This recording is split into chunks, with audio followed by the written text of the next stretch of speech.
ఎట్లున్నాయో దాదాపుగా 8 లక్షల కోట్ల రూపాయల ఆర్థిక భారం తెలంగాణ రాష్ట్రం మీద ఏ విధంగా పెట్టినరో పారదర్శకంగా ప్రజాస్వామికబద్ధంగా చట్టసభలలో చర్చకు పెట్టి ప్రజలకు వివరించినాం. విద్యుత్ విధానంలో జరిగిన లోపభూయిష్టమైన నిర్ణయాల మీద వైట్ పేపర్ పెట్టినాము. అదేవిధంగా సాగునీటి ప్రాజెక్టులో జరిగిన కుంభకోణాల నుంచి దోపిడీ వరకు ఎన్ని వేల కోట్లు ఎట్లా దోసుకున్నారో, మేడిగడ్డ కాస్త మేడిపండు ఎట్లయిందో, అన్నారం కాస్త పక్కున ఎట్లా పగిలిందో మొదలు పెడితే పాలమూరు రంగారెడ్డి ఎందుకు ఆగిపోయింది, ప్రతి ప్రాజెక్టు మీద సాగునీటి ప్రాజెక్టుల మీద కూడా వైట్ పేపర్ పెట్టి పారదర్శకంగా ప్రజాస్వామికబద్ధంగా చర్చలు చేపట్టి ప్రజలకు వివరించినము. సివిల్ సప్లైస్ కార్పొరేషన్లో 60,000 కోట్ల రూపాయలు అప్పెట్లయింది.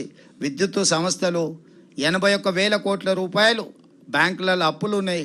ఇంకొక 20,000 కోట్ల రూపాయలు మొండి బకాయిలు ఉన్నాయి. 25,000 కోట్లు దాదాపుగా సింగరేణికి ఇతర సంస్థలకు చెల్లించాల్సినవి. మేము అప్పుల గురించి మాట్లాడినప్పుడు వాళ్ళు సృష్టించిన ఆస్తుల గురించి చెప్పే ప్రయత్నం చేస్తారు. కానీ మీరు వదిలేసిపోయిన చెల్లించాల్సిన బిల్లులు ఎవడు మీ తాత కడతాడా? సో ఇవన్నీ కూడికలు తీసివేతలు లెక్కేస్తే మొత్తంగా స్థూలంగా ఒక అందాజ మీద చేస్తే 9 లక్షల కోట్ల రూపాయలు ఈరోజు మన మీద భారం ఉన్నది. తెలంగాణ రాష్ట్రం వచ్చిన రోజు ఈ రాష్ట్రం చెల్లించాల్సిన అప్పు సంవత్సరానికి 6,000 కోట్ల రూపాయలు ఉండే. మిత్రులారా రాసుకోండి మళ్ళొక్కసారి.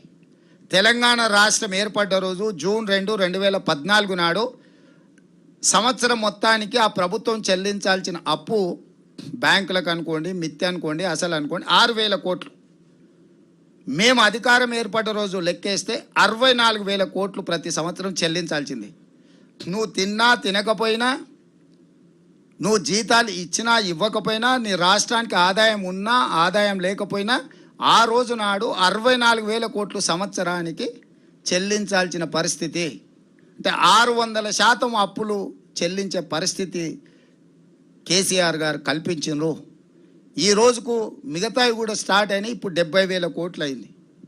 అంటే సంవత్సరంలో రాష్ట్రానికి వచ్చే ఆదాయంలో 70,000 కోట్ల రూపాయలు అప్పులకు చెల్లించాలి.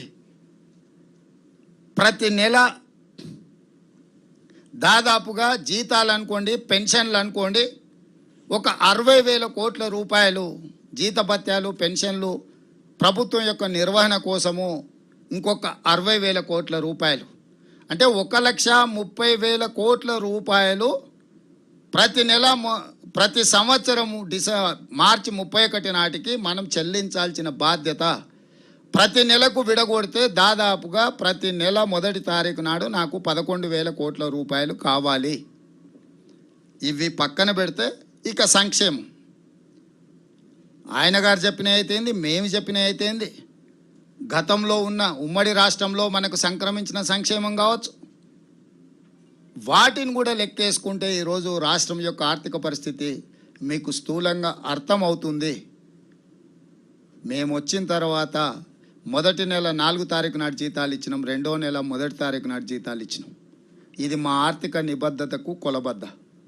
అక్కడి నుంచి ఒకటొకటిగా పరిష్కరించుకుంటూ ప్రాధాన్యత క్రమాన్ని నిర్ణయించుకుంటూ కేంద్ర ప్రభుత్వంతో చిల్లర తగాదాలకు, గిల్లి కజ్జాలకు పోకుండా రాష్ట్ర కేంద్ర ప్రభుత్వాల యొక్క సత్సంబంధాలను కొనసాగిస్తూ వాళ్ళ బాధ్యతను వాళ్ళకు గుర్తు చేస్తూ మన హక్కులను మనం కాపాడుకుంటూ ముందుకెళ్లే ప్రయత్నం చేసినాం. గవర్నర్ వ్యవస్థతో కూడా ఒక సామరస్యపూర్వకమైన విధానాలను కొనసాగించి రాజ్యాంగబద్ధ సంస్థలతో, అది హైకోర్టు కావచ్చు, గవర్నర్ వ్యవస్థ కావచ్చు, కేంద్ర ప్రభుత్వం కావచ్చు, ఈ సంస్థలన్నిటితోని, ఎన్నికల అధికారులతోని కావచ్చు, ఈ సంస్థలన్నిటితోని ఒక మంచి సాంప్రదాయాన్ని, ఒక మంచి విధానాన్ని తీసుకొచ్చి మా ప్రభుత్వం పరిపాలన అందించే విధంగా ఒక పారదర్శకమైన పరిపాలన, ప్రజలకు ఉపయోగపడే విధానాలతోని మేము ముందుకెళ్తున్నాము.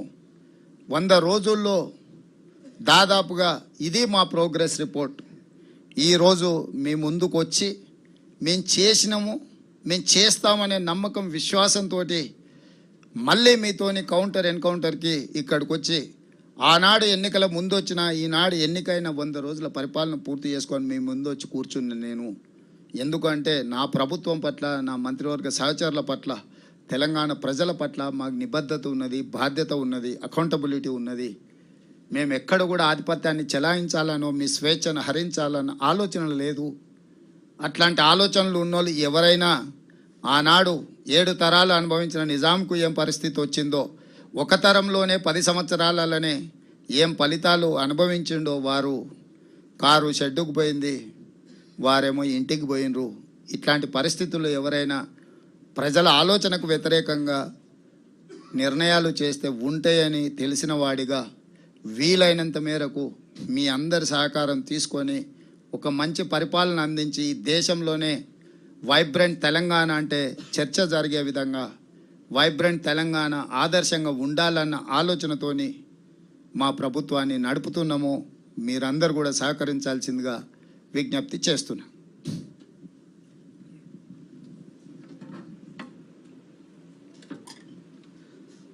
కృతజ్ఞతలు ముఖ్యమంత్రి గారు. 3 మాసాల్లో 100 రోజుల్లో చేసిన కార్యక్రమాలను వివరించారు. ఇప్పుడు మిత్రులను కోరేది,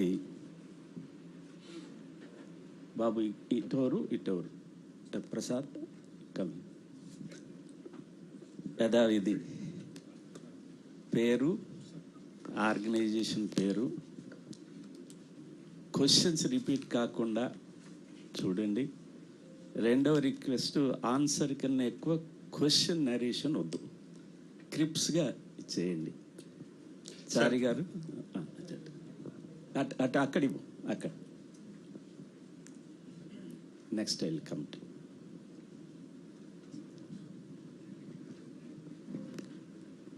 సార్ నేను చారి అండి, ఎన్టీవీ నుంచి.